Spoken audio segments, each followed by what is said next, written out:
What's up, everybody? Welcome into Hockey Sense, brought to you by First Community. It's our Friday tradition, back on Fridays. Late night last night at the Enterprise Center, and I don't know if it was unexpected or not. I mean, certainly not unexpected that the Blues won at home. I mean, after all, they've won 13 consecutive home games. I mean, they feel good about themselves on home ice, but how it happened? Nobody saw that coming. 7-2, the final. Pavel Buchnevich, the number 2 star, he gets a hat trick, 4-point night, and he's not even the number 1 star. So that tells you what kind of night it was for the Blues. Cam Fowler was spectacular. We'll talk about him throughout the show today. He had 5 points in the game. Only a handful of players in Blues history have had 5-point games in the Stanley Cup playoffs. And I'm going to give you this entire list because it's such a impressive list. Jeff Courtnall is the only Blues player in franchise history to have a 6-point night in the playoffs.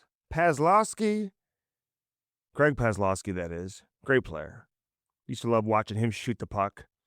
Hope he's watching the show. Peter Zezel, Joey Mullen, Bernie Federico, Doug Gilmour, all 5-point games in the Stanley Cup playoffs. And now add Cam Fowler to the list to join Gilmour, Federico, Mullen, Zezel, Courtnall, Paslowski. You kidding me? It's a good list to be on. It helps when you get 3 points in the first period. Both Buchnevich and Fowler both did that. Really impressive goals. I mean, the first goal by Buchnevich was just a pure example of just skill, to be able to kick the puck from your skate, get a stick on it, because if he didn't get a stick on it, I don't think the goal would have counted. They probably would have said it was a kicking motion, and they would have disallowed the goal. So that was amazing. The high tip on the power play from Robert Thomas, who also had a 4-point game. I mean, when you have 4 assists in a game and no one's really even talking about it, I mean, that's the type of game it was for the Blues, where Robert Thomas was sensational. 4 assists in the game, including the one I'm talking about on the power play, Buchnevich, the high tip. And it's always interesting because these guys watch so much hockey. They study the game. They study other players. And Robert Thomas talking about after the game how they saw Tavares do the same thing for the Toronto Maple Leafs. And they pretty much saw what they did and said, hey, we should do it. And Tavares didn't even score on his. He ended up getting the rebound, and he scored off the rebound, and it was a hell of a deflection. But Buchnevich was able to get it past Connor Hellebuyck, who I've been telling you. I mean, listen, I know Hellebuck's a great goalie. We're going to talk about it throughout the course of the show, and everyone's going to talk about how deep he plays in the net and the fact that he can't handle the puck. So I keep hearing about all these flaws, yet he's the greatest goaltender in the league today. How can that be? And you look at the numbers, I mean, he's got everything to support his case as being the best goaltender. And this guy's going to win the Hart Trophy this year. You know, we had Mike Johnson on the Cam and Strick podcast, and he brought that up. He says he's not just going to win the Vezina, he's going to win the Hart. And maybe in terms of, you didn't have that 150-point guy this year. And, you didn't have McDavid going crazy because he was injured. Kucherov's numbers, while being great, not as high as they were a year ago. McKinnon, same thing. So I guess you're left with Connor Hellebuyck. Although Kent McCarr got 30 goals. I don't know. So Hellebuck's the MVP of the league. But he can never get it done in the playoffs. And maybe this year will be different. I do feel different about this Winnipeg Jets team after the first 2 games. They play so organized. I think that's the best way to describe the Winnipeg Jets, is how organized they play. People use the term structure and how they don't beat themselves and all that type of stuff, but they're just organized. So what's the best way to beat an organized team? It's probably what the Blues did last night, and that's to create chaos all over the ice. I mean, physicality, throwing everything at the net, getting traffic in front. Over like 130 combined hits in last night's game? I mean, something crazy. This series is just so different than the other series you're seeing. And there's other series that are physical, don't get me wrong. But this one is just taking things to a completely different level in terms of the physicality. A lot of chirping going on. I do like the fact that Luke and Braden Shen are going at it a little bit. I know they're brothers, but that's kind of like the Sutter way. They would never put their family bond ahead of the team or ahead of what's most important, which is winning this playoff series and obviously winning the game that's at hand. Doesn't mean you don't love your family. It doesn't mean that when the game is over, you don't become best friends again and you're not close and you're not hanging out in the summertime and doing everything that families do together. But when the game is on the line and you're the captain of the team, you can't worry about your brother being on the other side. Total hits last night. One team had 68, the other team had 63. Do the math for me, Aiden, will you? 68 plus 63? That's 33 hits? 123? 1, 3, 1. 131. 131 hits last night. Blues had 68. I'm sorry, Winnipeg had 68.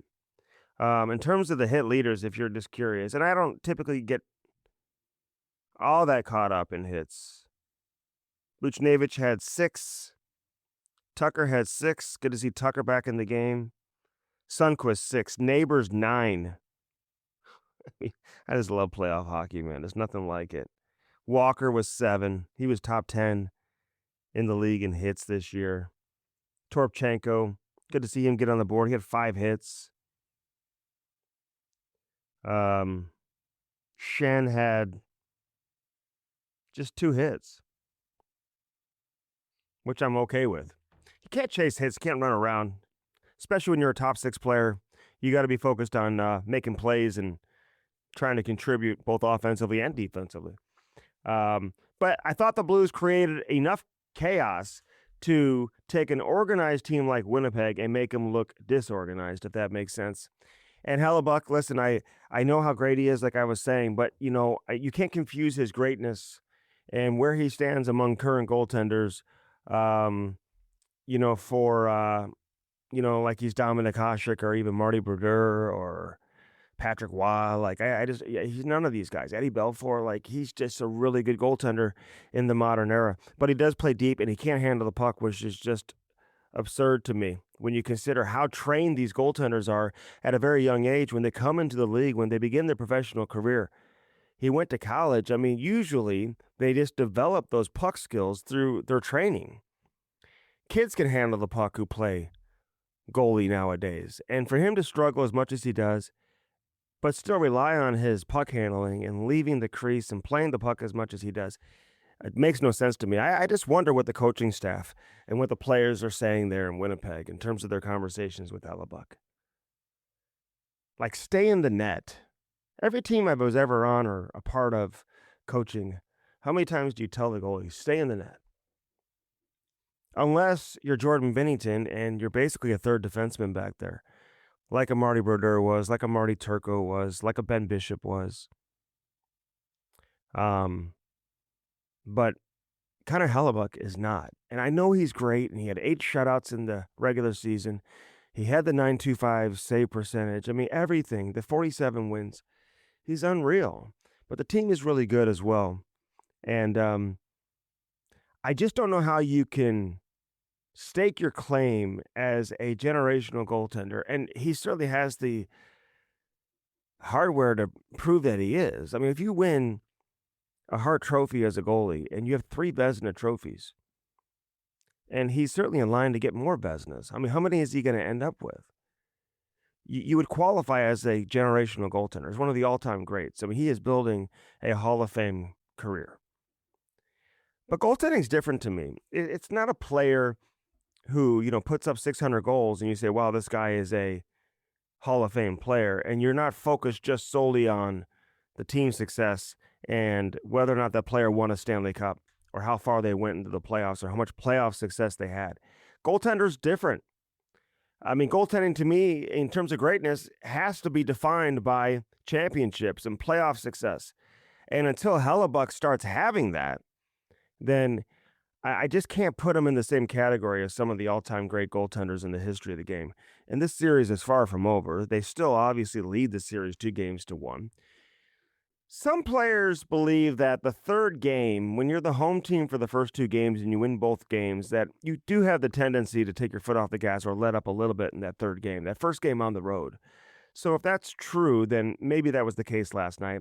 Probably a little bit, I don't want to say easier, but different to lose 7-2, knowing you were going to lose the game early in the game, being down 3-0 early in the game.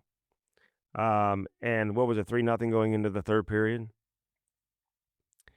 Versus giving up a late goal in a tie game or losing in overtime. Like Ottawa's lost 2 consecutive games in overtime against Toronto. That's got to be difficult to overcome when you're right there and you just can't get it done. Carlo Colaiacovo is going to join me from TSN up in Canada. Obviously a long-time NHL defenseman, played a long time here in St. Louis with the Blues, doing great work up there in Toronto, both on radio and TV. So I'm curious his take on Connor Hellebuyck. I mean, you just have to get it done in the playoffs at some point. But like I said, the series is far from over. Winnipeg's going to look like an organized team on Sunday. They'll make the necessary adjustments. And that'll be a more difficult game. 12 o'clock local time start.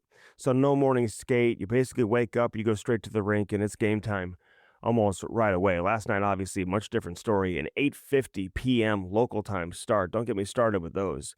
I mean, you just got to be kidding me. Even people who live here in St. Louis couldn't stay up and watch the game. You think Cam Jansen stayed up and watched the game? There's no chance he could stay awake and watch the game. My wife fell asleep in the third period. She ended up waking up before the end of the game, but she fell asleep, man. It's tough. But people who have long days and they're up early and they have a full day that they put in every day, the schedule is just not catering to those people. And for a lot of those people, those are their real fans. But getting back to Cam Fowler, man, I loved his goal. Started behind his own net, makes the play, uses his skating ability. I always tell this to young defensemen and any parents out there who are listening. It's, all these young defensemen who can skate, they don't want to move the puck, and they just want to try to go end to end, and they don't understand the concept of moving it and then jumping up ice and getting the puck back. Finding the hole, slashing through the hole, and receiving the puck back in a scoring situation. And that's what happened with Cam Fowler last night. Such a smart player. And I don't know. Everyone's probably thinking it right now. What the hell was Anaheim thinking? I mean, I get it. They're in a different situation. His contract's up after another year. Maybe he's not in their plans to stay there. Maybe he didn't even want to stay there, even though he had been there his entire career. I haven't asked him that question, but he obviously had to waive his no trade to come to St. Louis. May have been a no move, but he waived it to come to St. Louis. He wanted to come here. So those of you who are out there saying, how could Winnipeg let this fall through the cracks? How could they not go out and get Cam Fowler? Well, he would have had to waive. And he had a baby on the way. His wife was pregnant. They now have had the baby. But I don't think he probably would have waived it to go to Edmonton. Probably wasn't in the cards for the Fowler family. Got to catch up with his parents, though, prior to the game yesterday. They're raving about St. Louis. He loves it here. And listen, he is a veteran guy. He's put himself in a great spot. I think some guys, when you stay in one place your entire career and then you go to the next place and you're comfortable, I think you got to be careful chasing a contract or chasing the money. When you're in a comfortable spot, you're basically playing with house money. You're going to get paid regardless. He's played over 1,000 games in the league. He's got a big role. If you look at the Blues depth chart in terms of prospects, there's nobody really on the way that is going to take his spot. I mean, they took a first rounder last year in Adam Yurchek. He's been hurt, so I don't know how quickly he's going to get here. The Ralph kid who plays at St. Cloud, he's not knocking on the door to get to the NHL within the next year or two, most likely. Even though he's a big guy, who knows, man? Physically, he could handle it. Lucas Fisher, not coming in to take Cam Fowler's spot anytime soon, but he will play in the NHL. Theo Lindstein, the Swede, who they took in the first round a couple of years ago. He's a player, and he will get here. I would think that he's going to come over and play in the American League before he finds his way to the NHL, but that guy's going to be an NHL player, so he's going to factor into the future. They've got some defensemen coming, but what I'm getting at is Cam Fowler's got a role, and if he were to sign for another 3 years, I don't see much changing over the course of the next 3 years. Interesting coaching decision to go back to 6 defensemen and sit Ryan Suter. I didn't have a problem with that at all. I'm not a huge fan. I didn't like the way the Blues looked rolling out 7D. There's obviously not a lot of confidence right now in their 12th forward until last night when Alexander Texier comes in and gives them a great game. I mean, the question is with Texier is, can he sustain it? I think that's the biggest question. Everyone knows he's got talent. Everyone knows he's got ability. No points last night. Did have a couple of shots on goal, had 4 hits, but he just makes good plays. He's got a strong stick, good speed, can make plays defensively on the right side of the puck. He just knows how to play. And for him to play his first game since late March, I mean, every time he comes into the lineup, it's like after like a lengthy time away from the ice, and he comes back and looks comfortable. I really like Texier's game. He's like the most impressive practice player that the Blues have. And we have seen it translate into games as well, where he scored some goals down the stretch. You look at his last couple of games that he played. He had 2 goals in his last 3 games that he played, but he hadn't played since March 27th, prior to last night's game. So give him credit. I spent some time with him during the Frozen Four. Saw him at one of the games. He's a really good guy, man. He's just different. Comes from France, different upbringing, different path to getting to the NHL, certainly than just about every other player. It's like Nathan Walker could probably relate to that. Growing up in Australia, it's different than like what you would find for a player that would take a traditional path to getting to the NHL. But I don't mind Texier. But you went with 7D in game 2. It just had everybody all out of sorts. And as much as you want to give your forwards more ice time, and I get that, you are cutting into the ice time of your defenseman. I think they're easing Parayko into it. And maybe last night's score led to him only playing 20 minutes. He only had 19:59 in the game before that. But again, you had 7D in the lineup. But traditionally, you're going to see Parayko, especially in a playoff game, he's going to hover around 22, 23 minutes minimum, usually. You would think if he's fully ready to go and healthy. But he looks good. Scored a goal last night. I thought Parayko had way more jump, way more confidence in his game than what he had displayed in the first 2 games where he was not on his game. Last night he was. He was skating right off the bat. He looked like the Parayko that we're used to seeing. Broberg, too. Broberg got back to skating. I talked to him about that yesterday morning. Just getting that mentality back. Using his feet, his legs to be a difference maker, to impact the game. Both ends of the ice. He can do that. Suter, listen, I think Ryan Suter has given you everything he's had. I watch him play, and he does look like maybe he's running out of gas a little bit. And at the very least, this rest is going to help him. If the Blues win this series and they have an extended run, they're going to have to turn back to him at some time, most likely. So let him get some rest. I think there are some bonuses that are included in his contract in terms of how many playoff games he plays. Something like 50% of the playoff games. I got to go back and look at it. But that's not important right now. You want to put your best lineup on the ice. Tucker deserves to play. They extended him. He's going to be a top 6 defenseman here for the next few years, or in your top 6. Get Tucker some playoff experience. Suter looked like he ran out of gas. I got to be honest with you. I'm a little bit surprised that Suter didn't sit sooner. Like, he never sat in the regular season. And, maybe there's some respect there, and he's got that consecutive game streak going and all of that. I mean, he's played over 1,500 games. I'm not so sure how important that is. But I think if you sit him a couple of times during the regular season, then when you sit him now, it's not as big of a deal. I guarantee you he wasn't very happy about it. But it's all about the team. As Craig Berube always says, it's about the team, especially this time of year. Coaches can't care, man. They can't worry about that. It's about the team. And Suter's got to be a pro, which he will be. and keep himself ready because they're going to go back to him at some point. Buchnevic's playoff numbers from a goal scoring standpoint were not very good heading into last night's game. I think he had like one career playoff goal in like 23 games or something. 22 games. So now he's got 4 in 23 games. It's amazing what a difference a game will make. I enjoyed talking to him after the game. Love the crowd's reaction. Love the respect. How much love they show to Buchnevich, man. That means a lot to him. Binnington, spectacular once again. The Blues had 28 shots on goal last night. By far the most they've had in the series. Something they hadn't been able to do in the first couple of series on the road. And they kind of flipped the script a little bit. I think Winnipeg, what they end up with 18 shots last night? Yeah, 18 shots. So 28-18, the shot total last night. So Winnipeg couldn't get anything going offensively.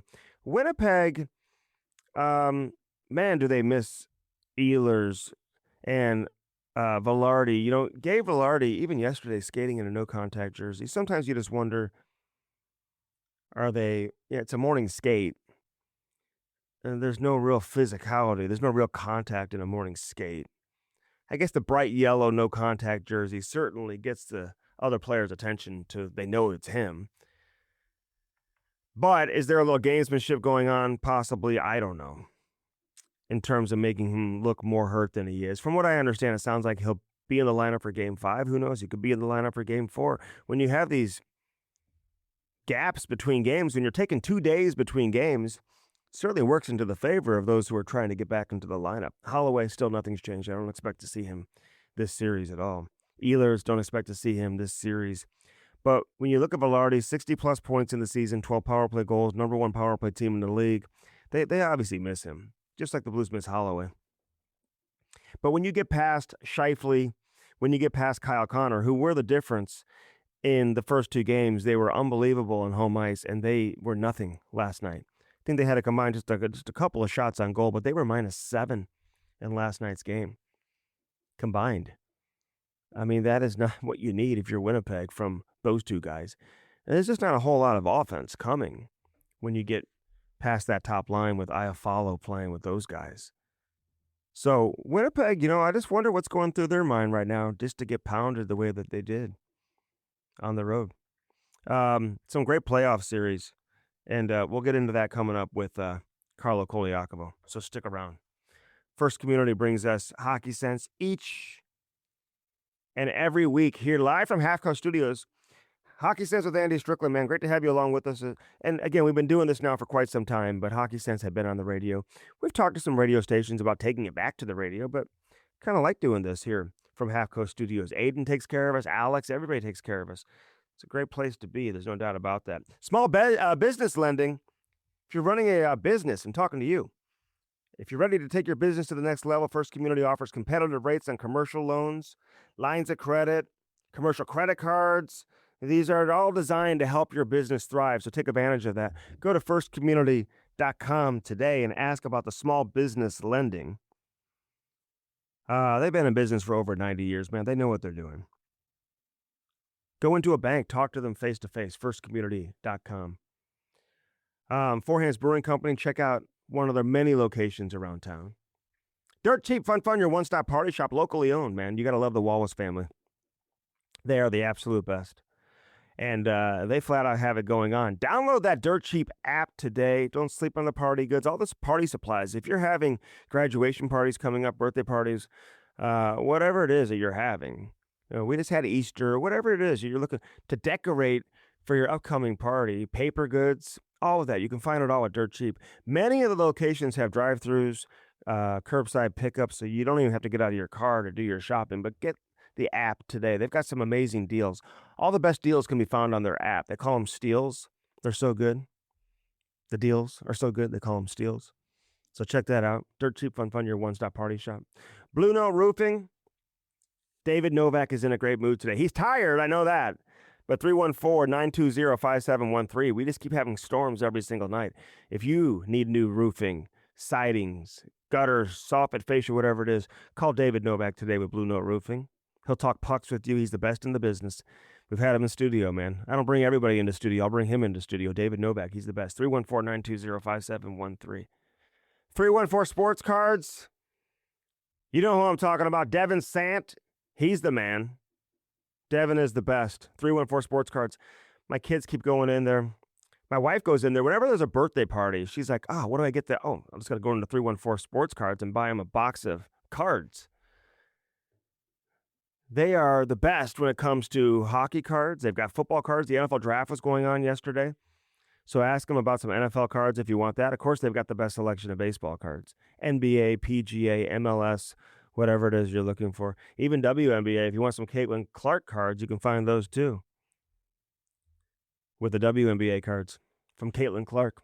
But the hockey cards, man, no one does hockey cards better than 314 Sports Cards. 9460 Owl Boulevard in Olivet. Tell Devin Sant we sent you from Hockey Sense with Andy Strickland. All right, here's what we have on tap. Carlo Colaiacovo. We'll kick it around the league. We'll talk about a bunch of different series with him, including that Toronto-Ottawa series. Toronto's up 3-0. Florida's up 2-0 now on Tampa Bay. You got a great series taking place between Vegas and Dallas, Edmonton, LA. So much to get into with Carlo. Looking forward to that. That's coming up next. Jamal Mayers will also join us later on in the show. We'll get back into the Blues series, also kick around some things around the NHL. Full show ahead on this edition of Hockey Sense, brought to you by First Community. I'm Andy Strickland. Stay with us. Don't go anywhere. Welcome back to Hockey Sense. Carlo with his number 8 jersey behind there. Put a 28 jersey up there. That's my famous moment at the World Juniors when I led the tournament in scoring. Led the tournament in assists too. I did, yeah. 1 goal, 10 until recently. Didn't Hudson break it recently? We're not counting that. All right, works in my books. Although, what a shocker. I didn't think that kid would be this good. Even like early in the year when he was like having all that success, I'm like, Lane? Yes, he's unreal. I called it last year when this guy made his debut in the NHL with like 3 games left. I called it last year. I said, this kid's the real deal. He's going to win the Calder. I've been all over it all summer. I've been all over it all year. I've been begging Marty St. Louis at the start of the year, put him on the first power play unit. He's unreal. Every team is looking for that guy now. Like the Quinn Hughes, the McCarr. The thing about Lane Hudson is that he doesn't get tired, and he plays with the same intensity both offensively and defensively. Yeah. Do you put Hughes in that category too, or no? Yes, he's unreal. I mean, well, I'm saying in terms of playing with the same intensity. Yes, at the defensive end, because he does, and we all know McCarr does. Hayes, and those guys there, like. They don't need to get by with their like physical presence. They get by with their smarts. They've been small their whole life. I just saw Cole Hudson play in the Frozen Four. So I saw him live play a couple of games. And watching him in the World Juniors, Carlo, like he was like better than good. I'm like, oh my God, this guy's on. He may even be better than Lane Hudson. And they all go in the second round, by the way. I know. I don't understand it. How is their scouts grading guys better than those two? It doesn't make any sense. So apparently their dad, it's weird because they were born in St. Louis, by the way. I think Lane was. The Hudson brothers? Yeah. Really? I don't know the story. Like his dad was like running a rink like in Illinois or something. I don't know. I got to ask. I didn't go, when the Frozen Four was here, I didn't go down to the practices or after the game and talk to him. But you weren't that important enough, eh? I just didn't care to. Carlo, I'm in a box with Big Walt. I'm not going to lie. Nice. We're having fun at the Frozen Four. I'm not working the games, but, and somebody told me in there, and I looked it up. I think Cole Hudson was born in St. Louis for sure. I think Lane may have been born here too. I got to double check that. But anyway, apparently their dad would have them skate without laces in their skates when they were kids. Had you heard that? What happened to your audio? Your audio went away. Wait, yeah, they're back? There you are. You're back. Okay, sorry. Had you heard that? I did hear that. Yeah. It was actually an interview that Lane Hudson did. I think it was on a Habs broadcast. Okay. Or maybe a World Junior broadcast where he talked about how the reason why these guys are so good on their edges is because their dad would make them skate in skates that were either too loose or had no laces in them. Does that make sense to you? Doesn't at all. I tried that at this age where my ankles are probably as strong as ever. And like, it didn't feel comfortable at all. My kid would probably hit me over the head with a stick if I told him, like, taking your laces out and you're going to go skate. By the way, your kid, was he the one that was in that shootout finale? Yes, yes. Yeah. We're going to be up in Toronto, allegedly. I agreed to do this like 2 months ago, 3 months ago. The Blues were like way out of the playoffs. It wasn't even a consideration. So if there's a game 6, I won't be able to go, but we're supposed to be up there next weekend for something that Versteeg's doing. So we committed to it a long time ago, but we'll see. May 2nd weekend? Yeah. Yeah, I'm in a tournament too with Oh, my son. How old's your son? he's a year older than yours because yours is a 2007. So you're 2016? Yeah. Nice. So Nice. we'll talk about that and I'll let you know. But Yeah, do me a favor. When you come up, don't call me. come on. I know how to find you guys. Of course, you better call me. I know I will. All right, so Toronto's up 3-0. I know the games have been close, but I wasn't able to watch the game last night. You just look at the final score, and I watched all of game 1, most of game 2. Obviously couldn't watch the game last night, but was paying attention to it. Are the games close, Carlo? Like, how would you characterize the actual matchup? Well, aside from game 1, where it was completely one-sided, and mostly because I think Ottawa pushed themselves out of the rink with some of their inexperience, Yeah. and the Leafs just made them pay. These last 2 games, I mean, yeah, they've been close, but you could really tell who is the veteran team and who is the inexperienced team, because it's the little mistakes that are ending up in the back of Ottawa's net. I mean, the face-off dominance in the dot with the Maple Leafs. I mean, you look at all the goals that they've scored off of face-off plays, even on the power play, including the game winner last night. And you look at the overtime goal that Domi scored. It's a 2-on-4. Like, Ottawa, I think, is more beating themselves, but I think the Leafs deserve a ton of credit too, because a lot of people over the years with their playoff failures really questioned this team's ability to rise up and be comfortable in playing in tight games come playoff time. And I think that's one thing that Chief has established right from day one, is that, being a 4-line team, having contributions from everybody, have roles from everybody. They didn't score at the same pace that they normally do this year, but they won a lot of games playing this type of hockey. So I guess if you build enough of that, mentality or stamina of understanding how to play, still be comfortable in games that you really probably don't feel comfortable in, this is the result you get in the playoffs, right? Like, the one thing I've seen in the Leafs game is there hasn't been any sense of pressure, any sense of nerves, and any sense of panic in their game. Even when they give up a 2-goal lead in game 2, Ottawa ties it on their first shot in 17 minutes. And then last game, they go down 1, they respond right away. They get the early goal in the third, and then they give it up right away.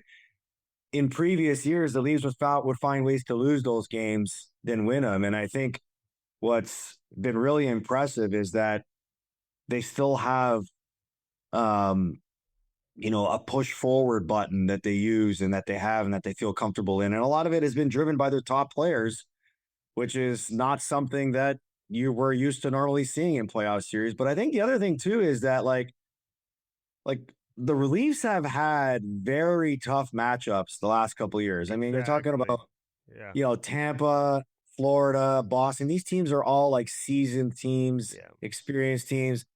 And I think this is the advantage of winning the division, where you get more of a favorable matchup and you get a team that's coming in, wide-eyed, and they're making mistakes. And the Leafs are making them pay for it. Yeah, no, I think I said the same thing. It's a little bit different when you look at a team on the other side that's got future Hall of Famers and they've won before and they just have presence. This is a team where you probably go into a series where you're a little more confident. Everyone always says the core 4. Matthew Nyes has maybe added his name to make it a core 5. He's a really good player. Defensively, where is this team at right now defensively? How are they defending? And I'm curious, Craig Berube impact. Where has he had the most impact on this team? Well, you and I both know Craig Berube personally. I played for him and you worked with him for many years. The thing that I've always appreciated from Craig Berube is his brutal honesty. right? He holds guys accountable and he tries to preach a certain way to play. And a lot of that, being a coach and having your team play the way you want to play is having the personnel to play it. And I think for the Maple Leafs, this is the first time in the 9 years in this group that they actually have a defense that's built for playoff success. I mean, they never had a really good right-handed shot defenseman. Now they've got two of them, right? You got Chris Tanev and you've got Brandon Carlo. Like, not only are these guys big presence because of their size, but they're tough to play against. And they've never had that. Then you bring in Oliver Ekman-Larsson, who last year there was a resurgence in his game. People forget that he was one of the best defensemen on Florida last year in the playoffs. Yeah. So though you bring in those three guys alone, you're going to significantly be better. Then you add McCabe, Benoit, and Riley, who have already been there. As a group of 6 defensemen, the Leafs have never been this good. And what they do very well is they make the game hard for you to play in their D zone. They don't give you much time and space. They make short, simple passes. I mean, the Leafs have been victim of their own mistakes in the past where they're always looking for that home run pass. And if they don't get it, it ends up in the back of their net. If they've got guys that box out, they got guys that win board battles, they get guys that play physical, and they get guys that just make simple plays. And those are always the best defensemen. The best defensemen are the guys that go about their job quietly. And the reason why it's quiet is because they're doing so many good things out there. Yeah. No, I would agree. Is this the best you've seen? It helps too when you're getting great goaltending. Yeah, oh yeah. I like Stolarz too, man. I think that was a smart choice to go with him. I know there was a lot of talk down the stretch. Who they going to go with? I never felt like they weren't going to go with him. You may disagree with me. I always felt like he would be the guy. You could always turn to Wool. I think that's the easier play or the better play versus turning to Stolarz, although I don't think it would make a ton of difference. But I like Stolarz too. And it's good to see him. He's been awesome, man. He's been absolutely awesome. And the thing I really like about Stolarz is I'm a big fan of big goalies. Yeah. Like guys that can make a save before the puck is shot because they cover most of the net. Mm-hmm. And that's been one of his strengths. I mean, he makes the game look easy just because of his positioning. And so I'll be the first to admit to you, I thought Wall was going to be the guy. Before the season started, even midway through the season, I still thought Wall was going to be the guy. But that's even more of a credit to Stolarz because he came in and actually earned that starting position. And I think there's most people in Toronto that feel comfortable with any guy that's in the net. Yeah, oh yeah. And it's a credit to how they defend too, where you have both goaltenders playing at the level that they are right now.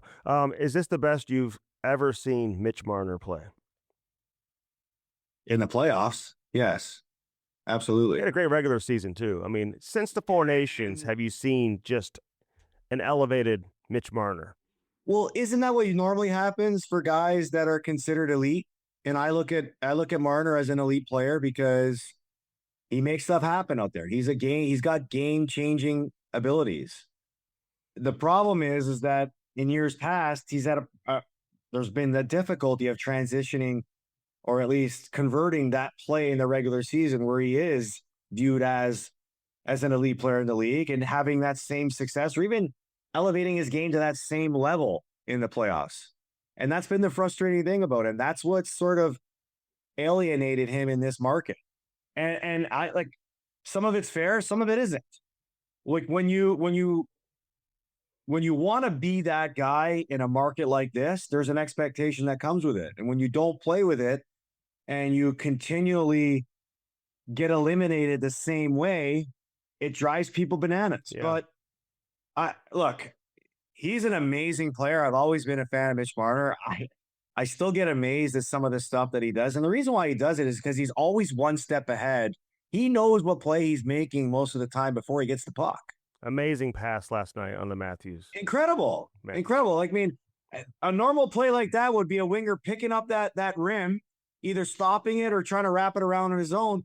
He's got eyes on the back of his head. He's like, oh, Matthews is right there with an open head if I can find a way to get it to him. I mean, look at the play. It's almost a similar play, but he did it on his offside, on his backhand in the finals of the Four Nations in overtime, where he picked the puck off the rim, backhand to forehand in one motion onto McDavid's tape into the back of the net. Yeah. Like it's And the thing that I love about Mitch is he elevates his game when he feels like he's got a chip on his shoulder. Mm-hmm. And I think this year there's been so much of his game to prove people wrong about how they feel about him. And I love the fact that he's elevated to another level. I love the fact that he got 100 points here. I love the fact that he's led this team. I love the fact that he's continuing to lead this team because I don't see a future without Mitch Marner for the Toronto Maple Leafs. Yeah, I really don't. And what I do love about how they handled this situation is simple. They said something at the beginning of the year. They've stuck with it throughout the year. And they basically said, you go out and you do what you got to do. We're going to take care of you. Mm-hmm. They've sort of kept that motor running with him. Yeah. I think if you take it this far, I think you got to listen and see what's out there. And I feel like that's going to be his play. But I don't think there's any harm in doing that. He'll always come back to Toronto before making a decision. But I love the way he's playing. But I always felt like for all of his flaws, though, Carlo, in the playoffs, he took too much heat when you had teams that couldn't defend, didn't get the goaltending. It can't all be on your best players. A lot of times in the playoffs, those players get canceled out. You don't win with just your most talented or most gifted skill guys.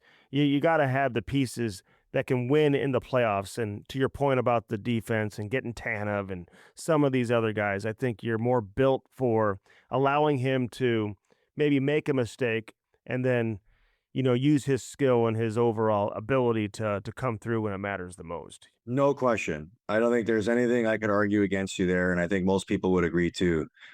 But when you look at the way this Leafs team has lost in the previous years, their defense, as patchwork as it seemed, gave them a chance to win. Mm-hmm. Their goaltending, as weak as it may have seemed, gave them a chance to win. The reason why this team couldn't get past the hump in previous years is because they couldn't score. Mm-hmm. I mean, they went 13 of their last 14 games before this series started of scoring 2 goals or less. Yeah, playing against, like we said, good defensive teams. And teams that are championship caliber. And I think when you're putting that expectation on yourself of being a Stanley Cup contender, there's an expectation with the people that watch this team that these players who want to be viewed as that have to do more to elevate and push past this. And look, it's great that they're doing it against the Ottawa Senators. I think the true test is going to be in the next round when they face Florida or Tampa. They should get there, but we've seen crazier things happen. But I was never a guy that sort of was hard on Marner in those playoffs here. I'm a realist, okay? I give compliments when they're deserved, but I also criticize when it's deserved. Sure. And you point out it's obviously there's a lot of talk in Toronto about the core 4 and not doing enough in the playoffs. But I've also said too that you got to be careful what you wish for in this league because it's very hard to find star talent. Yeah. And when you have it, you got to be careful of wanting to get rid of it before you really need to. Mm-hmm. Right. And so I think the Leafs understand. I think the Leafs management understands that. I mean, because the next thing you know, you start asking for change and change doesn't bring you the same, position or the same scenarios. I mean, the Leafs are in the playoffs the 9 straight seasons. And I think what people don't appreciate enough is that in the regular season, they've been a top 5 team almost every year. How many teams in a cap world that can say that they've been able to be that? Not many, but Marner 4th overall. I know Tavares wasn't a Leafs draft pick, but a first overall player. Matthews 1st overall. Nylander obviously a high pick. Nye's a great pick. But that's how you sometimes you got to have some hard times. That's how you get these types of players. Yeah. But you don't want to let them go once you have them. I hate to bring this back to St. Louis. Yeah. But remember when Alex Pietrangelo was a free agent? What was the one thing I told you that this team's going to regret? Yeah. And you know what? And Doug Armstrong admitted it. He hits the one move that he wishes he could have back. He admitted that to Cam and I on our podcast, which I I mean, was impressed. a guy like that, you lose him, you spend the next 5-6 years looking for him. But you know the ends of that negotiation too. It just got too personal. Should never have gotten there. I agree. We'll get into that for another day. Last thing about Toronto, then I have another quick question. I'll let you go. If they lose to Florida in the next round, is this a failure of a season? Is it? I mean, how will you look at it? Do they have to get to the conference final at minimum? Look, when you get to the second round of the playoffs, you're one of 8 teams remaining. Yeah, anything can happen. Right. And that should be viewed as a success in anybody's playbook. I've always been a believer that it's not if you lose, it's the way you lose. Yeah. Right. I mean, the Leafs, the way they've lost in previous years, it's been game 7s. Right. And the frustrating thing in those game 7s is that they don't score in those game 7s. Now they've tinkered around the roster again. I think the same is going to be said when they get to the next round. And if they win or if they lose. If they lose, it's not going to be who they lose to. If they get swept, then yeah, there's going to be a lot of criticism that comes with it. If they lose in game 7, I mean, are you really going to be that upset? Anything can happen in game 7. You're playing against a really good team. Yeah, a team that's been to the final the last 2 years, assuming the Panthers get past Tampa Bay. Yeah, I'm looking forward to that if we get there. You know, still a lot of time to go before we can talk about a Florida-Toronto playoff series. But I hope we see one. That would be just a great television, no doubt. Can I ask you this? Because I know he's Connor Hellebuck. I mean, his numbers point towards him being just a generational goaltender. He's going to win the third Vezina, and maybe even the Hart. He'll probably win the Hart. And I just watch him play, and I'm like, God, he's got all this hardware, but like he's not Marty Brodeur, he's not Patrick Roy, he's not Dominic Hasek, he's probably not Eddie Belfour. Like, he's a really good goalie, but every time I see him play, like, he just doesn't stand on his head. The Blues are scoring goals on him. They chase him last night. They score 6 goals on him. Yeah. Can't handle the puck, plays deep in his net. They're beating him high over and over and over again.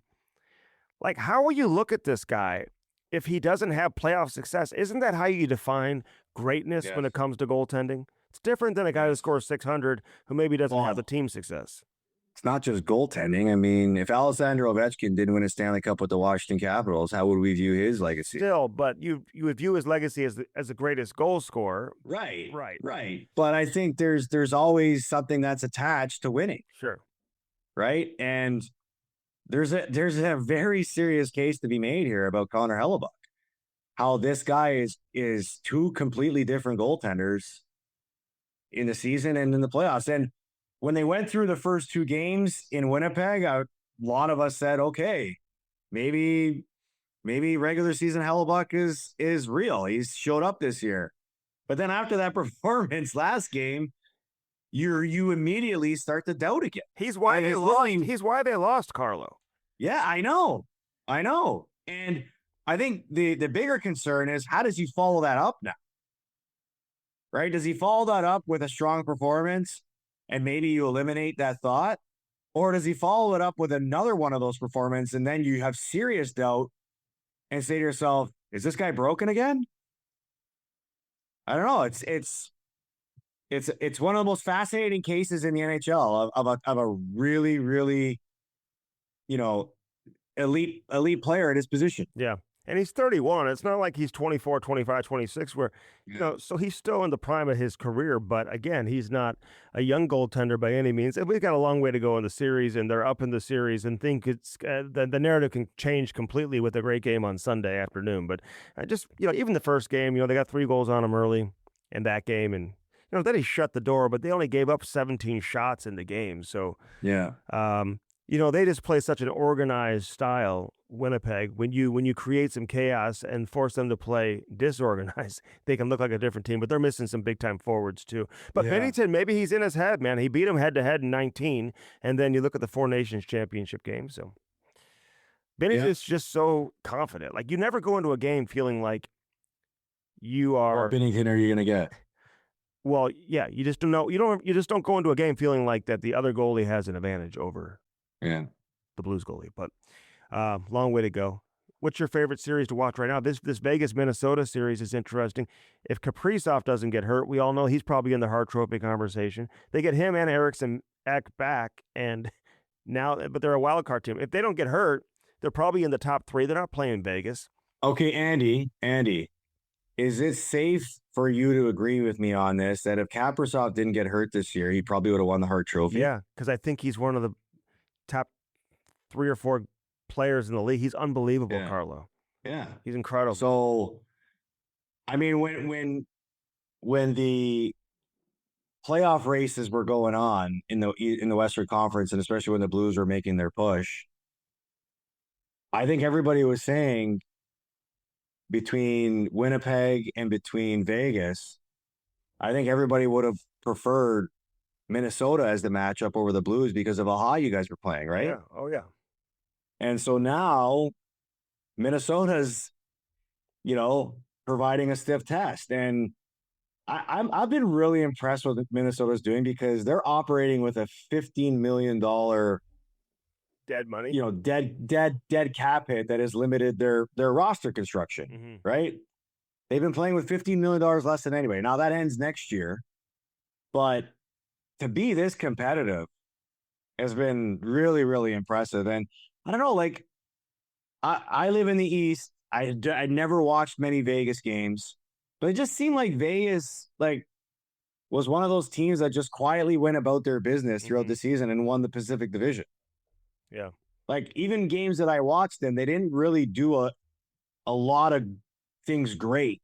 They just did a lot of things good. Mm-hmm. And I mean, Adin Hill, he looks not like the Adin Hill that helped them win a cup. No. But this year, Vegas didn't make the big splash this year. They were kind of quiet. They didn't make a lot of noise at the deadline. You just assume that they're just ready to go. But the Pacific Division is a little bit of a different animal, too, when you look at that division as a whole. But Minnesota, I mean, what you're seeing right now from Minnesota, that wasn't the Minnesota team much of the second half of the season. No, not at all. But Minnesota got off to a great start. Yeah. They would have been a top 3 team in the division. There's no question if they would share these guys. Sure. I think the series that I get most interested in is Colorado-Dallas. Oh, yeah. That's right. Big boy hockey. Yeah. I was excited about Florida, Tampa, but I mean, Florida, man, it's almost like they're a problem again. What do you think of the Hagel hit on Barkov? I didn't like it. I didn't like it. I think, I can understand what Hagel's trying to do there. He's trying to be physical on their top player, but I thought there was more of a target. It was more of a targeting, hit, because you can't watch that and say that the head wasn't the principal point of contact there. I mean, yeah, and there's kind of a leap to his to his he's gonna get dinged. He's got the hearing coming up, so he'll get dinged, and I don't know how many games, because in the playoffs they just suspend you for like a game. He's getting 1 for sure. I think the most he'd probably get is 2. Yeah, I've seen worse. I'm not saying he needs a 3 or 4 game suspension, but Florida, they don't like him to begin with anyway. So maybe he creates a little more nastiness now moving forward in that series. Maybe. I mean, it's what we all thought we were going to see, but yeah. But Florida needs Barkov, man. If he's going to miss time, then I think you have to consider that when you're handing down your suspension. So, Carlo, we'll do this again, man. I always appreciate it. You know that. Keep up the great work up there, man. Keep up the great work up there. Who do you see the most outside of Toronto from a work standpoint? Like your TV stuff, are you doing mostly Montreal? Like, who do you do mostly? Yeah, I was the lead Habs analyst this year for TSN, and then I would get a handful of Sens games, a handful of Leaf games, and a couple of Jets games, and that was all done in studio. But I do my radio show from home now, which is great. So, I mean, I run into Drager a lot. I have, almost constant communication with him. I talk to my co-host a lot, Aaron Karolnik. Talk to Frankie Corrado a lot. We see each other a lot. We share the same hat broadcast because he's doing color on them. And then, James Duthie, you name it. I at this time of year, especially, I would say like a week before trade deadline and then a week before the playoffs start, I make my rounds with my contacts just to catch up and, you know, um, just get caught up in the news. You got to stay What's caught going up. on? You got to stay caught up. Well, Cam and I are going to have you on too. It's just it'll be crazy if Toronto gets deep into the play. They get to the third round, we'll be heavy. Look, I At mean, least. is it really a bad thing for the NHL for Toronto to go deep? I know that a lot of people love hating on them and love making fun of them. And look, they've earned it. They deserve it. I'm not going to sit here and defend it. But they have a really good team and they've got a really passionate fan base. Listen, I think it'd be great. I got to see Mike Van Ryn when I was up there. I had my kid up there a few months ago. We went to a Leafs game. Chief got us tickets. We had a great time. Listen, I love the passion that everyone has for Toronto. I think the main reason why they get criticized is just because they're the focal point of a lot of people's coverage. And there's a lot of people who cover the league that have a lot of interest in the Leafs personally. They grew up Leafs fans, and I guess no different than the Yankees or the Cowboys or something like that. So it is what it is. You always people love seeing the Cowboys lose. They like seeing the Yankees lose. Toronto's kind of in that category. My kid couldn't believe it, though, when I told him the other day, like that Toronto hadn't won a Stanley Cup since 1967, before I was born. It's a whole generation of people who have never seen a Stanley Cup. But not just win a Stanley Cup. They haven't played into the month of June. Oh, my God. Right? I know. So. But with Chief there and although he did have to tell Mark Savard to calm down on the bench. How funny was that? I was talking to, I mentioned something to Otter about that yesterday. It's so funny.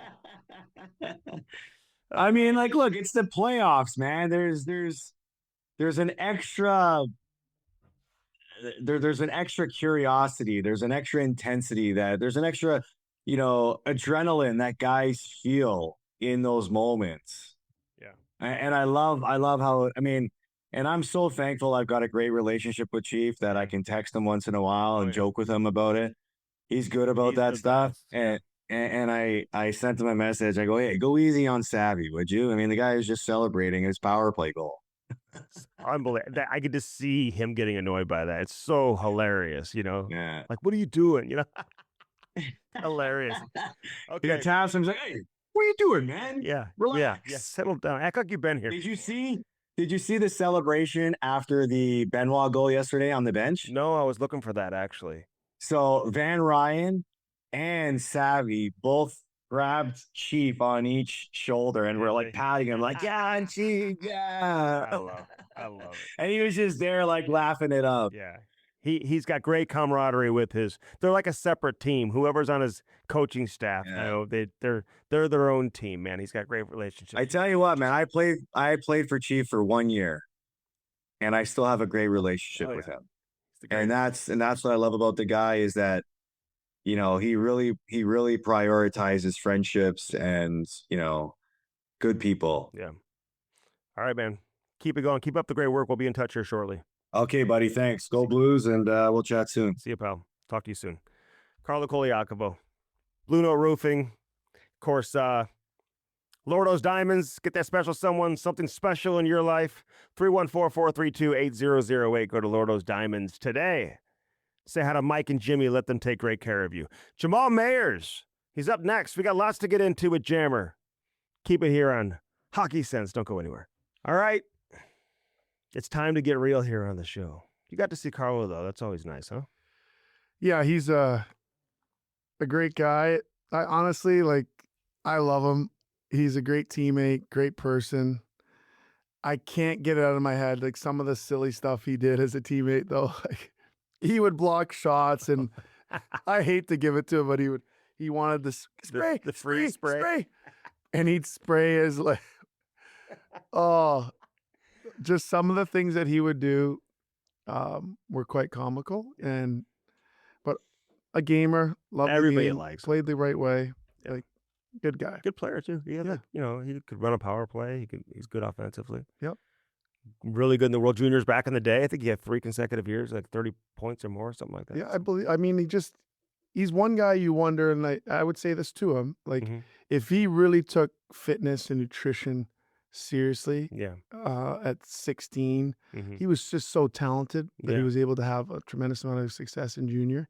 First I round. wonder what would happen if he was like Gary Roberts dialed in, Yeah. or like, my buddy Matty, like that type of dialed in training wise. What? Matty who? Staging or something? No, not Matt Stajan. Yeah, he's one of the guys, but like Matty Nickel, Oh, Matty. who's a famous Former Leafs strength coach. yeah, strength guy who started BioSteel Mm-hmm. and so forth. If you was dialed in like that, I Yeah. wonder like what his career would have looked like. Yeah, no. I mean, you could probably say that for a lot of guys, right? That's true. It's You know, true. especially the guys that are drafted high.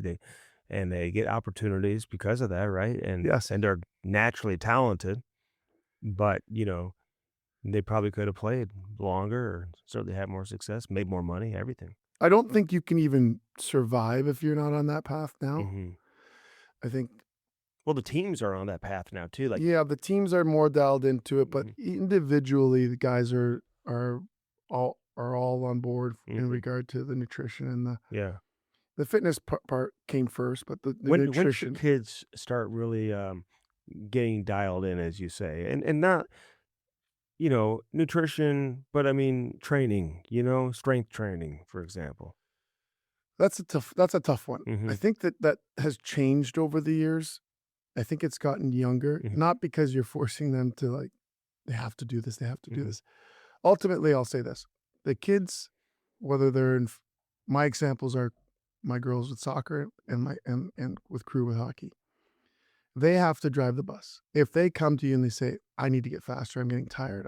I need to fix this." Oh, okay, no Mhm. problem. This is what we're gonna do. We're gonna do plyos. We're gonna start doing weights. We're gonna do this. We're gonna go see crash. We're gonna do some quickness elements. Yeah. We're gonna do some plyo box jumping. They have to drive it. Mm-hmm. So, for example, if crew came to me, what you did a year ago, and said, "I need to get, I'm smaller, so I Yeah. need to be faster and I need to be strong for my Mhm. size, so I can Mhm. surprise people." Okay, perfect. Yeah. Let's go. Let's start doing it. What we're gonna have to do is 3 or 4 weeks, 3 or 4 days a week. We're gonna start with body weight plyos. Yeah. A lot of single leg stuff, a lot of jumping, bounding, hopping, blah blah blah. Mhm. And so we do that stuff 3 or 4 times a week. Now he does it. We do 4 sets of 6 or 7 exercises that last about either 12 reps or 40 seconds each. It's a circuit. First 2 reps are with the weight. First 3 are with the weighted vest. Well, the girls do it with crew. They did when it was COVID, but Mhm. they're on their own programs now. Mm-hmm. But he'll have weighted vest on for the first 3 reps, and then the last time through, no weight. So Mhm. we always want to finish and teach the brain to go fast. So we always finish Without the vest. without the vest. And so And you just do that at home. we do it at home on the turf, and it actually starts to add up. I think you got to listen to your kid too. I found with my kid, like when the season ended, like he was getting a little mentally tired. You know what I mean? And we kind of shut down some of the early morning stuff and like Good. stuff like that. Like just, I didn't want to force it because he still had other stuff going on. Like spring season like starts and like you still have stuff happening, and then you get into that, and then all of a sudden it just naturally now they come back and now it's just it's just hockey. He just wants it. You know what I mean? Like Yeah, more of it. I think that's a great point you made. Is you got to listen to them and let them kind of dictate. Yeah. Where those are, because or else you'll lose them. Like they have to drive it. Mm-hmm. Like they need reminders, and that's it. Think what parents have to do.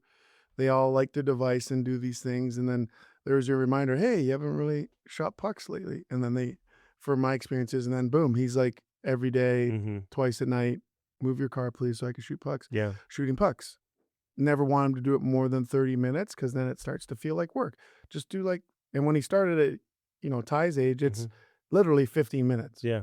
15 minutes is nothing, but it's got to be every day. Mm-hmm. And the compounding effect of the everyday shooting every day, 15 minutes doesn't feel like work, but in 15 minutes, he can shoot 200 pucks. Oh my God.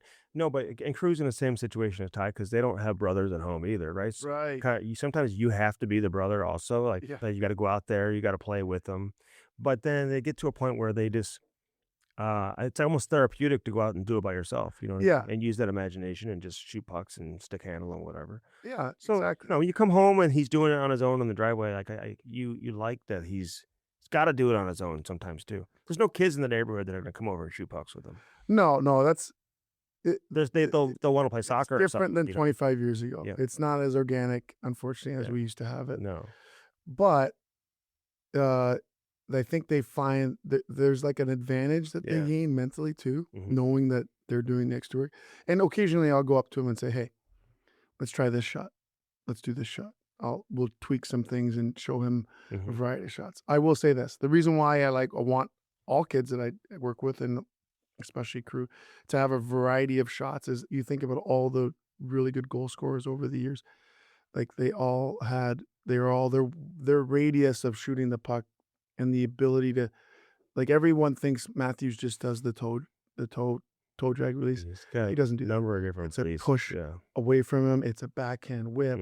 It's like pull it into his feet tight. He has 5, 6 variations, right? And depending on the situation, he uses whatever one is appropriate. That keeps the goalie off balance.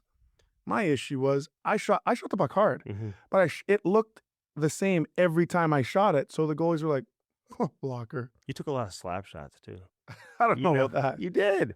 Like coming down, you would take, and that's kind of gone away now. Where guys, that never happens. Like guys come down the wing and just rip a slap shot. Like when do you ever see someone do? Never. The D's skate so well. There's no gap anymore, and I don't think in today's game you're even. Is that what it is that's taking it away? I think the D's ability to gap up and how long their sticks are. Yeah, and you know what D do now, and 95% of the teams is the D will interchange in the neutral zone and come across and swarm. Yeah. Like you're not coming. It's got to be a broken play for you to come at it. Winnipeg plays a different style inside their own end than what I'm seeing from a lot of these other teams in the playoffs right now. And talking to some of the Blues players, they'll tell you like the way they swarm is just they suffocate you. It's like they play such an organized style. I think one thing the Blues did really well against them in Game 3 was like they made the game a little more chaotic, where they just couldn't look as organized as they had in the first couple of games, you know? Yeah, I think the second man support was closer, and they're able to like go low to high quicker. And I think that if you're able to switch sides quickly on a swarm, a team that swarms, you get them in trouble. So the key. And you're saying switch sides. You're saying we got the puck on one side, you just rim it to the other corner. Side. Yeah, and then that's usually the way you're going to break a swarm, is because you have to understand, like they're all coming, right? You got both D in the corner on a swarm. They want to stop, but if they don't get it, they're on the way to stop. The first guy's job is to get the stop. Second guy, D, literally D in the corner too. It's a forward that's net front. The center or whoever's back first is playing off of those 2D. You're literally outnumbering them. So the idea is you've got 3, 2D and 1 forward, usually the center. If not, doesn't matter. Yeah.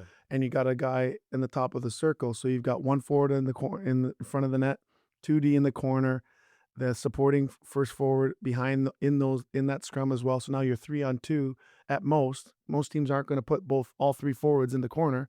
So now you're going to outnumber them. That's the whole idea of a swarm. The only way to break it, as I'm saying in that instance, is to relieve pressure to the completely other side and allow your D, to the weak side D, to go get that puck. Yeah.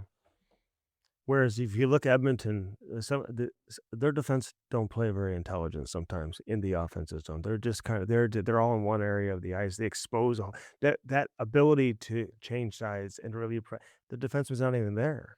You know? So yeah. He's just like I don't know what Nurse was doing the other day. I mean, there's a specific clip that I have in mind, but that I'm thinking about. And it's just, I'm surprised that with his experience and as well as he played this season, that, you know, that the game doesn't come a little more natural for some of these guys in the offensive zone. Like they just, you know, because defensively it's been a challenge for those guys too. You look at Bouchard, like he might as well just play forward, Jamal. Yeah, I think that it's recognition, it's trust, it's understanding, it's you know, you gotta see it. If it doesn't see it, then you know. I know. You know what I mean? So is that coaching though too though? I don't know. A little bit, but it's also instinct, and you know, the way the game is so fast, if they don't get the jump or aren't anticipating those types of things, they're going to be late. And when you're late, they're not going to go because it's not a 50-50. So they look like in no man's land, and that's usually where they end up. Right. They've got Paul Coffey on the bench there, who they didn't play that way when he just like led the rush. You know what I mean? He just went. Right. I think he was good for a guy like Broberg last year, for example. You know what I mean? Yes. I love the Swarm. I think it's suffocating. But do you agree not many teams do it as much as they maybe were a few years back? I'm not sure the number of teams do it. It's hard to. I know that Florida does it and does it really well. A lot of teams do it.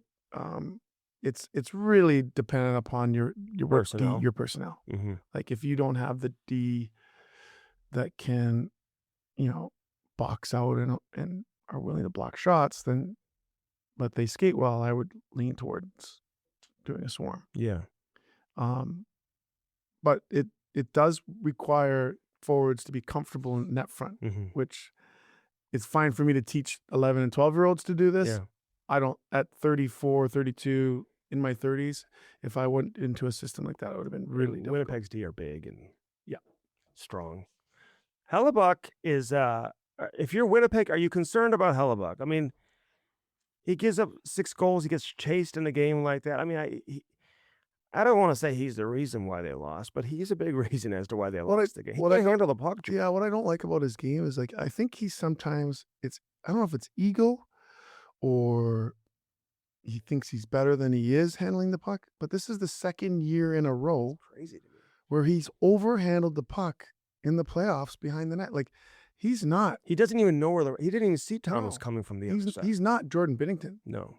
Benner's like become one of the best, if not top really 3 in the league at handling the puck. He may be the best. Right? And so maybe there's a little bit of ego going, I can do that. Right? Yeah. Because you see what he's doing down at the other end. I don't know. But if I'm the Jets, I'm like, buddy, just stay in your net. Vasilevsky's not having a great playoff either. No, he's not.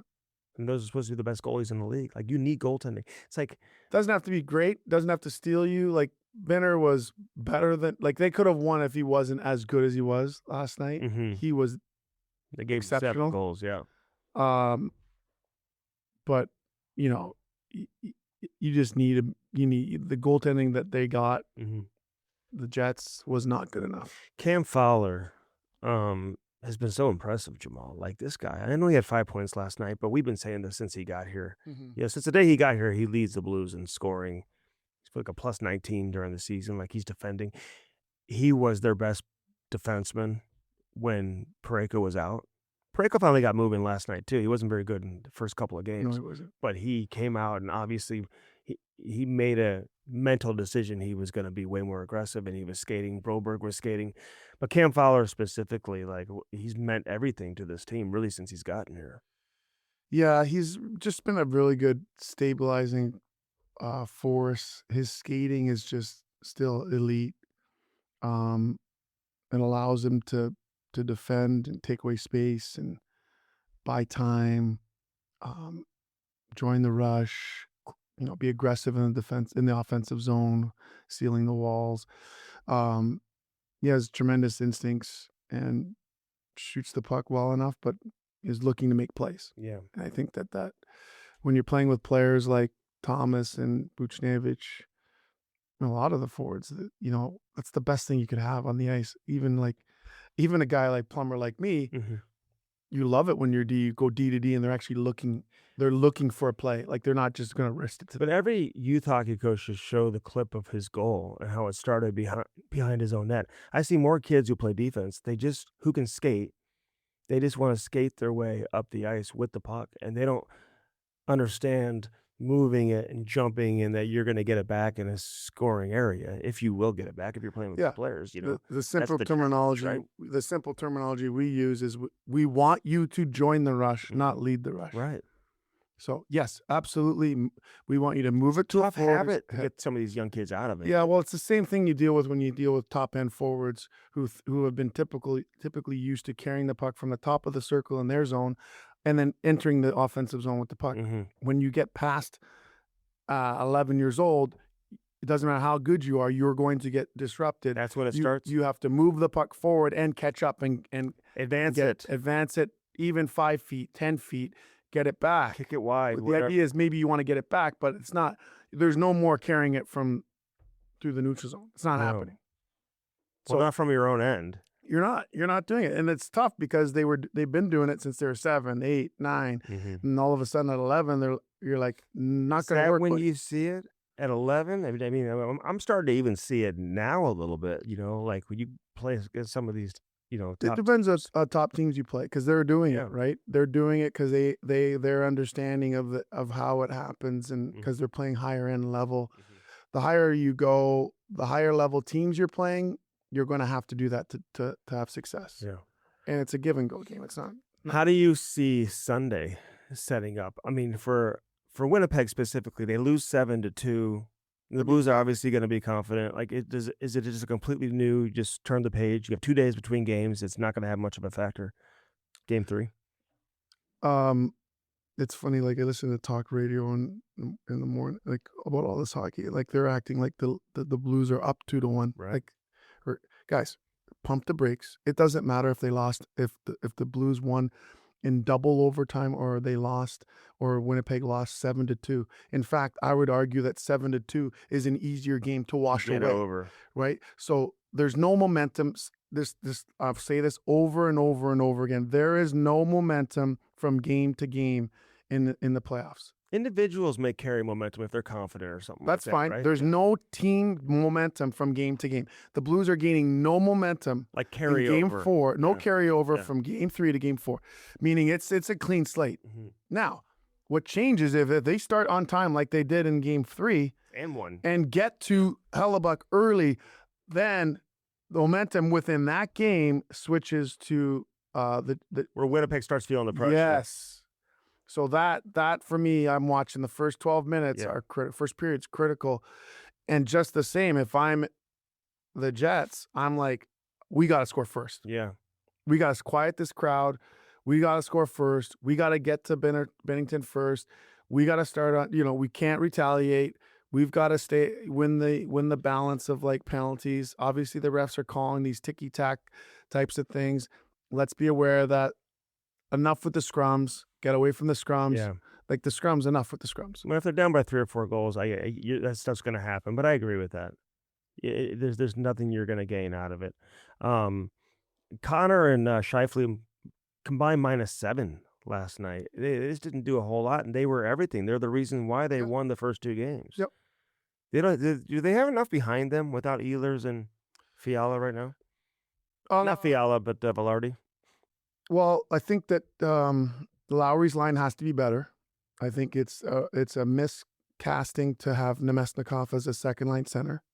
He was okay last night, but he's not an offensive guy. I don't think he's ever had more than 40 points. He's not going to drive a line, and I think that it's a good matchup for Schenner to have to go up against him. I think to me, I always boil it down to winning your matchups, and it doesn't matter if you're playing against each other or not. The first line's got to be better than the other team's first line, second, third. Yeah. I think you could argue that the Blues won that matchup, right? Like Lowry's line was invisible. Yeah. Nemesnikov didn't do much. A lot of talking after the whistle from Lowry's line and stuff like that. Yeah, just enough like that. Wasted energy. Yeah. So I thought Luke Shen had a tough one last night. Couple penalties. Yeah, that wasn't good. Got beat on the wall there by Fox. Oh yeah. He did struggle. He did struggle. Yeah, and even Braden's like going at it with him too, which I like to see. You know what I mean? Like you don't want to be too buddy. They're so close, and they can be away from the rink and whatever. But during the battle, I like how they're competing. No, it's important. I think that listen, if I'm Braden's teammate, I'm watching how he is competing again. I'm just being honest. It's just I want you like if he's laying up or taking it easy on. And there's no deal cutting here. No. Like, and I think that's and Winnipeg's watching that too. Yeah, and I think that's important. I think it's respectful to your teammates just to play. I always felt that way, whether I was playing against Dallas Drake or Bryce Salvador or any former teammate. Prongs, like I wanted to even go harder at them so that they, my teammates knew that I think it's important. I think it's important that they see that. Doesn't mean you want to jaw him or fight him. I think that would be an awful mistake for those two to fight. Well, you saw like Giroux and Lawton. Apparently they're friends, from their times in Philly, and they're going at it. They're just, And it means more to your teammates when they see you. Oh, sure, he has a relationship with that guy. Yeah. They're like buddies, and like, he doesn't care. He's here for us, right? That matters. Luke was telling me a story. I asked him yesterday. I said, "Did you guys like fight? Like, are you guys always been like this close?" And he's like, "No, we used to fight like crazy." Because one time I punched him so hard in the head that I had a cast. I broke my hand. I had a cast on my all the way up to my elbow for 2 months. And he said, I hurt my hand so bad when I punched him right in the face." And Braden I'm like in major pain because his hand hurt. And he goes, I look at Braden and he said that didn't even hurt or something like that. So, because I had a broken hand. Oh, that's great. So, I love the competitiveness. How do you see Sunday shaping up? What's your feel for that? Because I was talking to Pronger about this yesterday before the game. He feels like if you're up 2-0 and you win the first 2 games at home, sometimes you do have a tendency that first road game maybe to take your foot off the gas a little bit. And it's not even you're trying to take the foot off the gas, but the other team's so hyped up in front of their home fans. Maybe it takes a game. That's the game you lose, maybe, is that third game, and then you kind of regroup and rediscover your game in the following game in game 4. I don't know if you agree with that or not, but I think that's a fair assessment. But I think that, listen, what you're saying, if you're a Winnipeg Jet today, is, guys, we win game 4. We go home up 3-1 with a chance to win the series. Like, that's a good thing. yeah.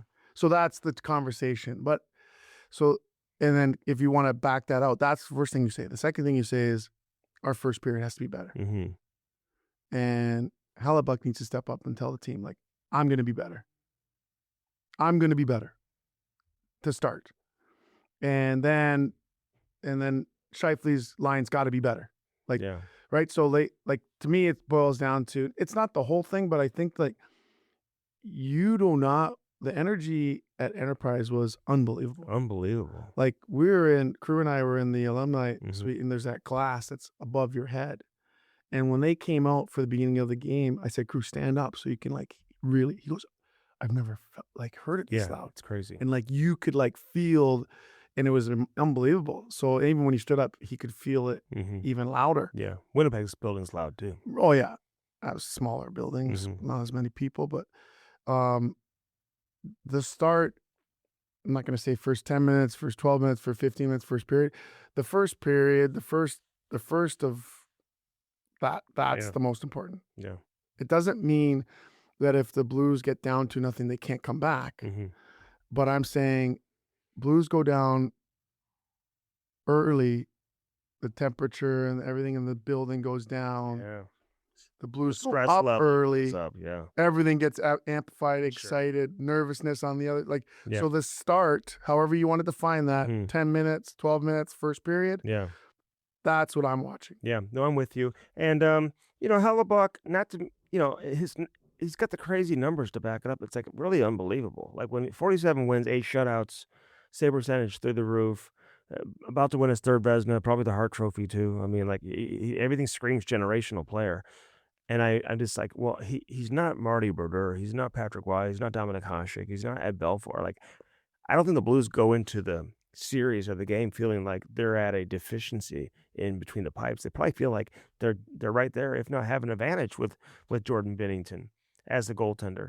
And if I'm Winnipeg, I just want to see Hellebuyck step up and truly have a moment in the playoffs, because that's how you define greatness in goaltending, right? You got to win in the playoffs. Right? I'm gonna get in trouble for saying this, but oh well. I equate it to how people have perceived over time. You went to UMass Lowell, right? Lundqvist. He didn't have a crazy I know, but think about how people in media and people perceive Lundqvist. I got you. Yeah, amazing goaltender. Went to the final twice. I know he won Olympic gold. Sure. He didn't win. I'm sorry. I'll take Corey Crawford.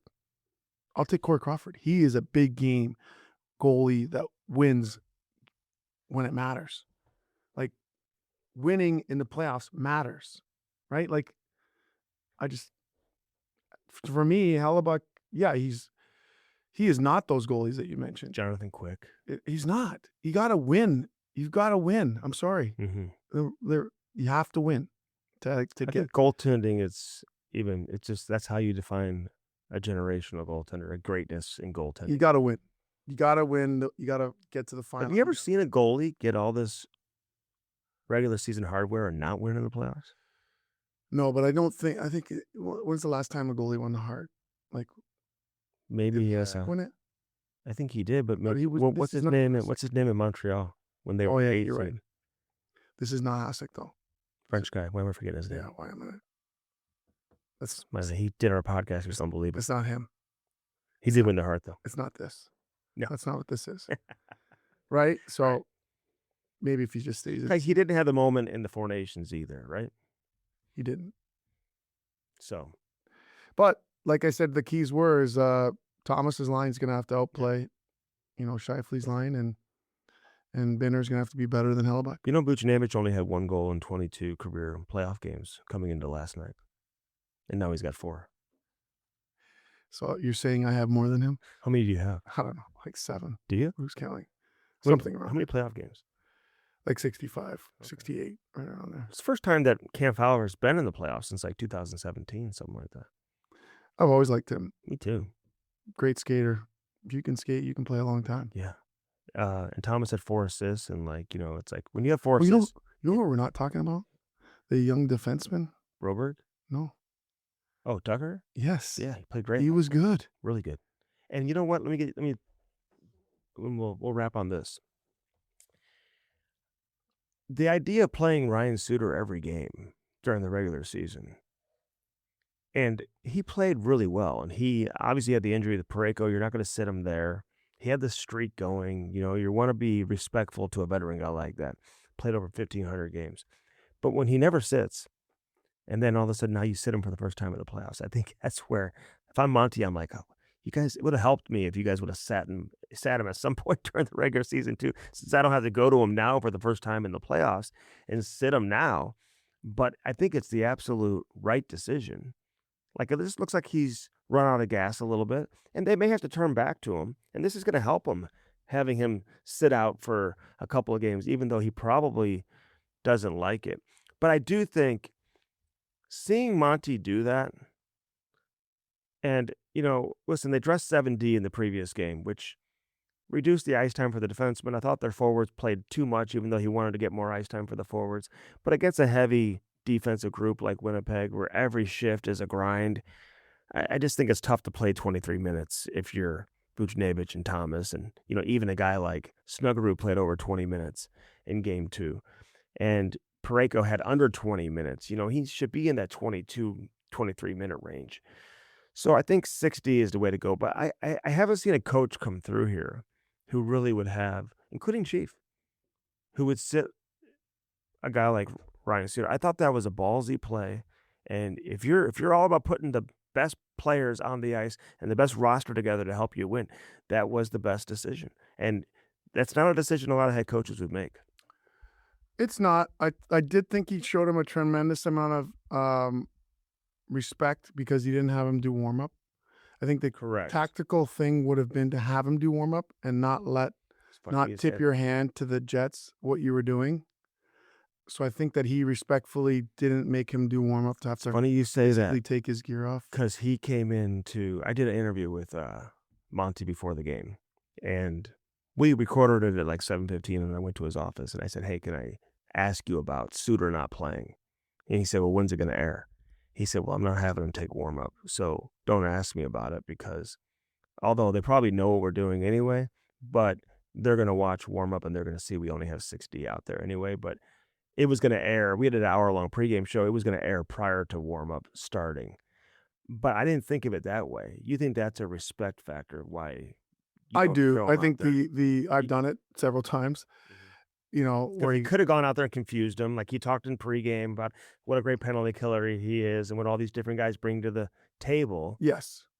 It's just a little bit of gamesmanship that he chose not to use at the respect of Suter not having him take warm up. Okay. Because I think that you could have made them wonder, like, what are they doing? Are they doing 11-7 again? Are they it could have messed with them a little bit. I think which I think would have been okay to have him take warm up, but I think he chose to show him a little bit more respect. They obviously have an issue with the 12th forward, which is why they went 11-7 to begin with. And, they didn't play Matthew Joseph, but they put in Texier last night, first time since March 27th. And his last couple games that he played in the regular season, he actually played really well, too. Right. What do you think of his game last night? I thought he was good. He's fine, huh? He's good. He's managed the puck well. He's a big guy. Skates. Moves the puck well. Like, I'd like to see him get to the interior a little bit more, like get his nose a little bit dirtier. But he was good. I thought that, that's a tough position for him to be put in, to come in having not played for so long. But every time he comes in, he's been on the sideline for several weeks. So it's like, I think he's used to it. Yeah, that's not easy. And he doesn't have a personality that I don't think that bothers him too much. He just comes and plays. That's good. That's good. He's played more playoff. He has more playoff experience than people realize. He's played like 18 playoff games, not a ton, but he was in a 5 overtime game for Columbus. He was on Columbus's team that swept Tampa Bay, who had, that historic regular season. So he's had some moments. Scored a couple of goals in that 4th game, I think, when they beat Tampa Bay. You're going to need guys coming in and out of the lineup. Yeah. So it's good. It's good that he was ready, and it's a compliment to the organization, in my opinion, when guys who haven't played in a long time are able to come in and look good. Mm-hmm. That shows that the leadership in the room respects everyone, and makes everyone feel a part of it, so that the guy who isn't played in a month still is doing the necessary work, so that they're ready when their opportunity comes. What's for dinner tonight, Jamal? Let's get down to business. Okay. I know. I tell you. Well, Barlino's. They got 5 restaurants now, as you know. Barlino's South, Barlino's Osteria, Chris's Pancake and Dining. Chris is at the docket. And Barlino's Twin Oaks, the newest restaurant. They forge many lasting relationships with their customers. Their family motto: cook good food, serve plenty. 50+ years in business. Only 2 places to dine: at home or at one of Barlino's family restaurants. Dobbs Tires and Auto Center is the only place to go when you need new tires, Jamal. You know what? They've got so many different locations. You all know it's family owned, over 44 locations now, offering deals on anything that you drive, whether it's a car, light truck, van, SUV, hybrid, EV. Dobbs has a team of experienced tire technicians and ASE certified associates to service them all. Go to Dobbs.com right now for more deals on winter tires or spring tires, whatever you want to do. I'm telling you, they always have great deals. They'll get you in, up, fixed, and out the same day. No doubt. Of course, Blue Note Roofing, again, 314-920-5713. Our friends over at Lordo's Diamonds. Travel House. Listen, if you're looking to book a vacation, Travel House is the place to go. Call my girl Gail today over at Travel House. That's HAUS, www.travelhouse.com. Full service, 33 years they've been in business, Jamal, offering all destinations around the globe. Well-traveled, knowledgeable, friendly staff. Monday through Friday, they're open 9 to 6. Saturdays, they're open 10 to 2. Give a call, 314-842-6000. Travel House. Call Gail today. And, of course, First Community brings us Hockey Sense each and every week, live from the Half Coast Studios. Get your son or daughter signed up for Little Blues. It's the best program going. Jamal, you know that. Exactly. All the kids come through Little Blues, man. And it's the best program. Well, because you get all your equipment. What I love about it, but it's like 10 lessons. Yes. You don't have to like throw a crazy amount of money at it. I know. Try hockey for less than $100. See if they like it. See if they like it. If they don't, my suggestion, I don't know if people do this, donate it back. Give the gear back. And that's okay. They tried it. They don't like it. Right. Didn't cost you less than $200. There you go. Don't go spend thousands of dollars when you don't even know if your kid's going to like it. Yes. It's the best program going. It's actually my biggest thing. The other organizations, I'll say it right here, right now. Let's bring back House League. Just play every Saturday, every Sunday, 1 day a week, no practice. Just come and play hockey, play a game. They don't have that anymore. It's like, that's how everyone I know started in house league. That's how my first year of hockey was house league. It's like now, it's like if you play hockey, it's like 3 times a week, 4 times a week. You got to have lessons. You got to travel everywhere. No, just what about happen to just like a CYC, play once a week, maybe one practice. That's what my kid does with like soccer and baseball. Yes. We have a baseball game tomorrow. It's a CYC. It's hard to play competitive sports, more than one competitive sport, because of the time commitment. Yes. But I do recommend playing multiple. So keep doing the CYC. Yeah. Baseball, basketball, soccer. The baseball coach wanted him to commit to like 80 games, and they were traveling and whatever. And it's like he does go out of town for hockey in the summer too. Yes. Which is why we took a break recently. Like, this is like the best time to do it because there's no break, even in the summertime. We're doing Jamal Mayers camp for 6 weeks during the summer. You want him to get better? I can't wait. Hey, I'm looking forward to it, honestly. It's going to be so much fun. Yeah. So they're going to learn about plyos. They're going to learn about Jumping, bounding, off ice, stick handling, Yeah, because it's some off-ice stuff too, right? off ice as well. The Jammer and Joey camp. That's what Ty calls it. STL Elite, baby. Okay, looking forward to that. Good to see you as always, man. You too. All right, we'll see you later. Jamal Mayers, we thank Carlo Colaiacovo joining us as well on this edition of Hockey Sense. We'll do it again next week. We thank everybody here at Half Coast Studios. Have a great weekend, everybody. Enjoy the playoffs.